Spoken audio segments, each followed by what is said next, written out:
जी माशाल्लाह माशाल्लाह, ये देखें जी काले तितर का बच्चा है, तकरीबन 3-4 माह का। माशाल्लाह बहुत ही अच्छे नस्ल ज़ात में। और ऐसे पट्ठे, ऐसे तितर या ऐसे बच्चे ढूंढे भी नहीं मिलते हैं। ढूंढे ना बंदा, तलाश करने के लिए निकले तो कई दिन लग जाते हैं। कभी कभार मिलते हैं, कभी कभार तो मिलते भी नहीं हैं।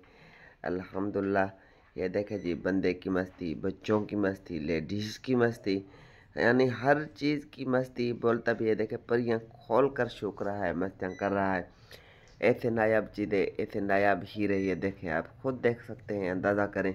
ये अभी बच्चा है तो बड़ा होकर इसके अंदर क्या कितनी की मस्ती आएगी और कैसी चीज़ बनेंगी। माशाल्लाह बहुत ही अच्छे जू इलाके और नस्लदार का पट्ठा अल्लाह पाक नसीब करे। ये देखें यहाँ पर भी किटकारा मारा है, बोलता भी है। अच्छी चीज़, अच्छी ये चीज़ आती है तो मैं आप भाइयों के साथ शेयर करता हूँ, आप दोस्तों को दिखाता हूँ। उम्मीद है पट्ठा पसंद आएगा। वीडियो अच्छी लगे तो वीडियो को लाइक और चैनल हमारे को ज़रूर सब्सक्राइब करें, क्योंकि ऐसे खास अच्छे पट्टे, अच्छे परिंदे हम आपको हमेशा से शुरू से शौक रहा है कि आपको दिखाते रहें।